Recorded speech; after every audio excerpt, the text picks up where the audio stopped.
Tu souhaites t'investir au quotidien pour mieux consommer et ainsi réduire tes déchets. Est-ce une lubie à la mode? Quels sont les intérêts mais aussi les difficultés de parcours que tu pourrais avoir? Je vais tout expliquer.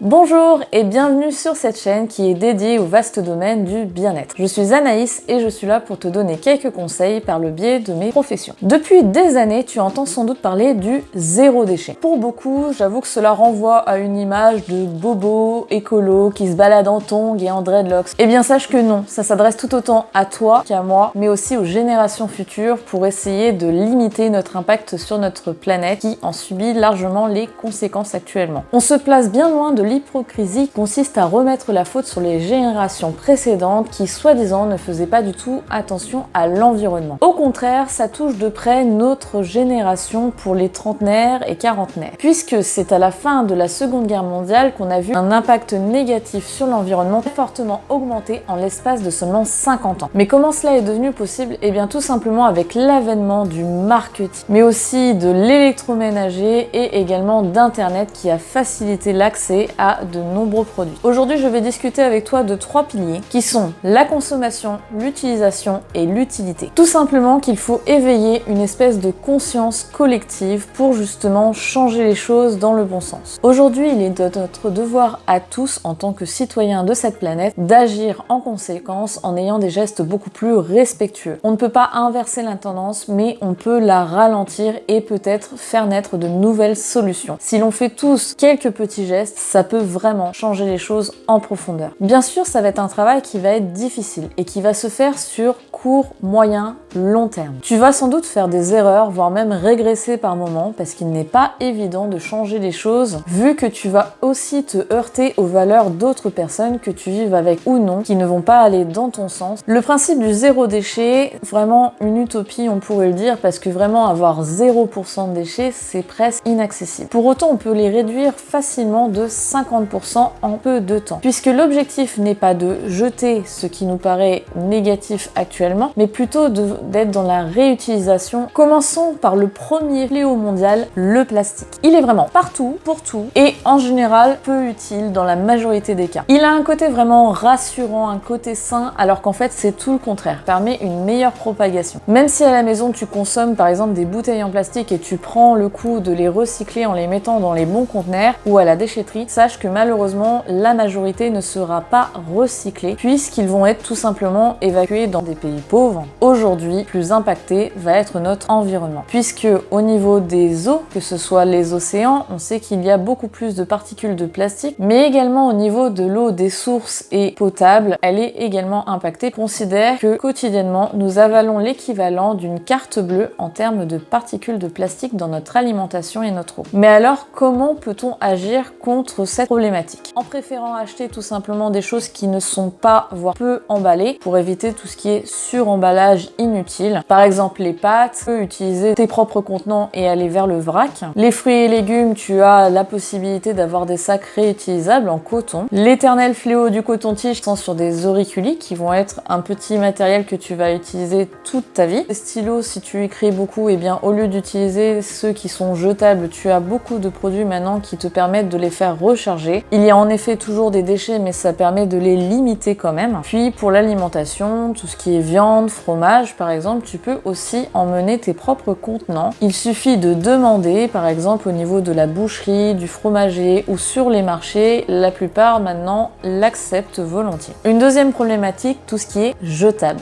Donc comme je te le disais, je parlais des cotons-tiges, mais il y a aussi les lingettes ou les cotons démaquillants, les lingettes pour bébé, les couches, les serviettes hygiéniques et les tampons. Tout ceci fait vraiment énormément de déchets chaque année, alors qu'il suffit de passer à des produits réutilisables, lavables. Donc sur le coup, ça peut être un petit investissement, mais qui va être très vite rentabilisé pour tout ce qui est bouteilles en plastique, en allant vers des bouteilles en verre ou des carafes pour la consommation de l'eau, et puis pour tout ce qui est consommation de jus de fruits, grâce aux machines connues, le SodaStream ou d'autres qui te permettent d'avoir une bouteille réutilisable constamment. Pour le papier, c'est aussi réutilisable. Que tu fasses une erreur ou qu'il y ait une face réutilisable, par exemple dans les courriers que tu reçois ou quand tu imprimes ou quand tu utilises des choses choses. À la maison, il y a forcément ce que nous utilisons tous, logiquement, les éponges. Faire tes éponges maison, les tawashi, ou ce qu'utilisaient nos générations précédentes, les sortes de gratouillettes. Moi j'ai les deux et j'adore, c'est très simple et ça marche très très bien et ça dure très longtemps. Revenons à une problématique dont j'ai déjà parlé, l'eau. La consommation de l'eau est fortement à raisonner. Déjà au niveau de tes WC, parce qu'en soi, quand on urine, c'est vrai qu'on utilise énormément de litres par chasse d'eau, ce qui n'est pas vraiment très utile vu qu'en plus c'est de l'eau potable. Donc une chasse d'eau plus économique va te permettre de pallier à ce souci. Ou alors tu peux au niveau de ta cuvette mettre un poids dans l'eau qui va permettre justement qu'elle se recharge moins, ou alors carrément aller à fond et utiliser des toilettes sèches. Sous la douche, il est bien connu qu'il faut limiter son temps, mais il y a également d'autres moyens. Pommeau, maintenant il existe de nombreux outils qui nous permettent de réduire rien qu'au niveau du jet l'afflux d'eau et avoir pour autant d'efficacité de lavage. Tu peux également mettre un seau au niveau de ta douche, utilisé par exemple pour faire ton ménage ou te rincer. Du coup,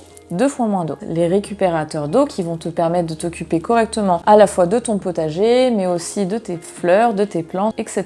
Même pour la maison. Un deuxième fléau qui est souvent assez négligé, mais pourtant très important, ce sont les vêtements. C'est un des plus grands pollueurs au monde, que ce soit par la fabrication, parce que beaucoup de vêtements est produit de manière assez chimique, mais aussi un problème qui se pose au niveau éthique, puisque les produits viennent souvent des pays asiatiques, du travail également, du respect de ceci, voire même faire travailler malheureusement des enfants. De plus, la qualité est assez basse et donc la durabilité de vos vêtements l'est tout autant. Ce sont donc des achats que vous allez payer peu cher mais que vous allez aussi garder. Il faut savoir que des tonnes de vêtements sont jetés chaque année et je pèse mes mots. Tout simplement puisqu'il y a l'effet de mode. Il faut tout le temps de la nouveauté. Il faut tout le temps faire acheter de nouveaux vêtements aux consommateurs. Résultat des courses, il y a énormément d'invendus. La plupart du temps ne sont pas proposés aux associations hautes, ils sont simplement jetés et détruits, ce qui provoque beaucoup plus encore de pollution. Sachant que la plupart du temps dans notre penderie, seulement un tiers va être utilisé. On a beaucoup trop de vêtements dont on ne se sert pas. C'est de l'argent à la fois de perdu et surtout une consommation qui n'est pas utile. Voici quelques points que je te propose de mettre en place afin de réduire ta consommation à ce niveau-là. Déjà d'une, simplement acheter ce dont tu as vraiment la nécessité. Même si quand on voit un bel ensemble on le trouve très joli, si c'est pour le porter une fois, ça n'a aucun intérêt. Faire un tri régulièrement, que ce soit au niveau de tes vêtements ou de tes accessoires, les ceintures, les bijoux, etc. Il y a peut-être de nombreuses choses que tu n'utilises pas et qui pourraient faire le bonheur de quelqu'un d'autre. Ça consiste à le donner, à le vendre, le proposer à des associations si ils sont encore en bon état. Si les choses que tu as sélectionnées sont au contraire en très mauvais état parce qu'ils ont des trous, ils sont dégradés ou autres, tu peux les proposer au recyclage ou alors le transformer. Ça peut être utilisé comme outil de décoration, tes animaux, les jouets, les couchages, etc.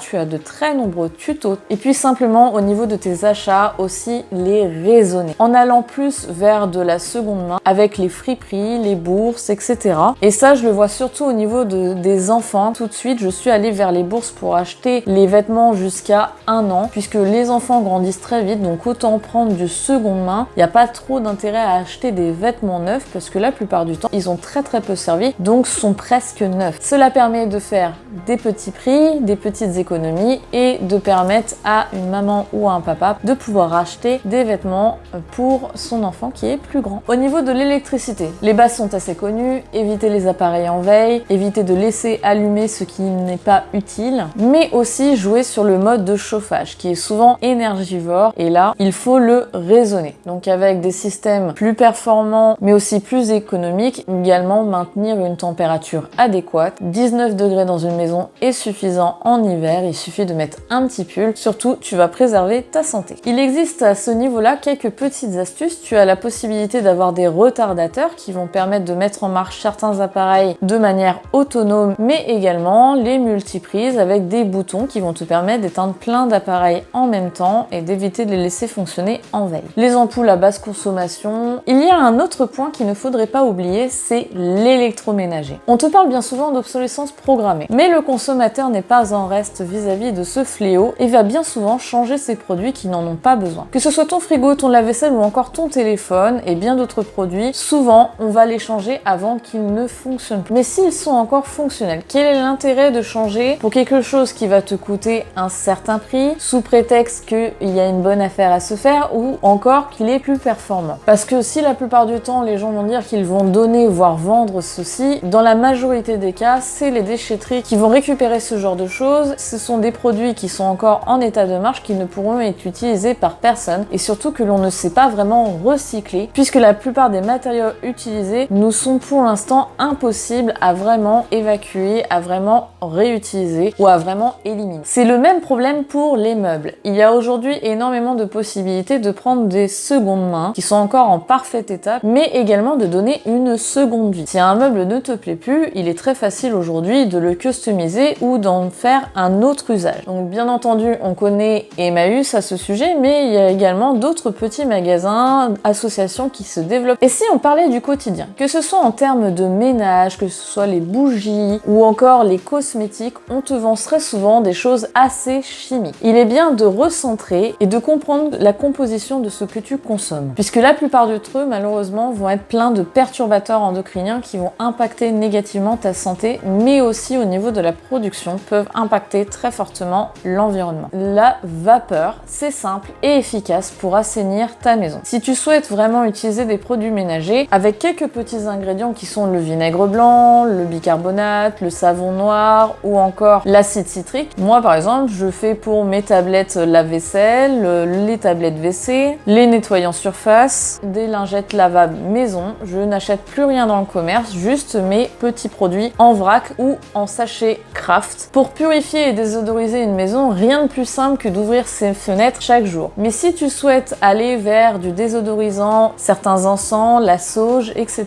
vont avoir un effet de purificateur de l'espace. Des bougies aussi peuvent être respectueuses de l'environnement. Attention toutefois aux huiles essentielles. Sur tous les groupes de zéro déchet, j'en entends parler à tort et à travers. À trop en utiliser, cela peut avoir un impact négatif au niveau de ta santé. De plus, toutes les huiles essentielles ne se valent pas. Beaucoup d'entre elles vont avoir un impact très négatif au niveau de l'environnement, puisque pour faire un seul petit faucon, il faut beaucoup de plantes et ce n'est pas forcément très respectueux non plus des travailleurs. Au quotidien, pour éviter le gaspillage au niveau alimentaire, je t'invite également à faire une vraie liste de courses, en prenant vraiment que ce qui t'est essentiel pour éviter d'avoir de la perte. Si tu ne penses pas manger certaines choses dans la semaine, quelle est l'utilité de l'acheter pour l'avoir sous la main au risque de le jeter? Mais également faire une chose très simple qui est le batch cooking. C'est le fait de préparer à l'avance quelques repas. Ça peut être les repas du midi, de la semaine, les repas du soir ou les deux. Ça pose un peu de temps en cuisine, mais ça permet vraiment d'éviter le gaspillage puisque tout est prêt et rien ne se perd. D'ailleurs, si après manger tu as quelques restes, pourquoi ne pas installer un composteur dans ton jardin, ce qui te permettra déjà de limiter tes déchets, de créer de la biodiversité et pourquoi pas de les réutiliser pour tes plantes, aussi ton potager. Sachant que le composteur n'est pas que pour les personnes en maison individuelle avec jardin, tu peux aussi en avoir un si tu es en appartement. Et voilà, tu l'auras compris, le zéro déchet est vraiment dans l'objectif de réutiliser et d'éviter le gaspillage en proposant une seconde vie à tes outils du quotidien. Comme par exemple tes contenants en verre que tu peux utiliser pour stocker de l'alimentation sèche ou tes accessoires de couture ou autre. L'objectif est tout simplement d'être un peu plus inventif et de faire avec ce que tu as sous la main. L'objectif secondaire est de limiter l'impact des grands groupes, c'est-à-dire des marques connues qui n'en ont strictement rien à faire en général des petits consommateurs que nous sommes, qui vont juste mettre un maximum d'argent dans le marketing afin de faire un maximum de profit au détriment de la qualité des matières premières, mais également de notre santé et qui, comme la plupart de leurs ingrédients sont assez nocifs, vont devoir les tester sur les animaux pour être sûr qu'ils puissent être consommés. Il faut se responsabiliser vis-à-vis de tout cela. Nous sommes maîtres de notre consommation. On se doit d'agir au mieux, d'expérimenter, d'apprendre, mais aussi d'essayer et de faire des erreurs. N'hésite pas aussi à discuter avec tes petits producteurs sur les marchés pour savoir un petit peu comment ils fonctionnent, comment ils produisent, pour être sûr qu'ils sont en adéquation avec tes convictions au niveau des magasins, pour vérifier qu'ils sont en adéquation avec l'éthique qu'ils prônent et le respect de l'environnement. Tu auras également plein d'autres guides possibles, que ce soit par des livres qui parlent de ce sujet, des vidéos, des blogs ou des pages. J'espère que le sujet t'a plu et on se retrouve le 15 décembre pour une nouvelle vidéo. À très vite!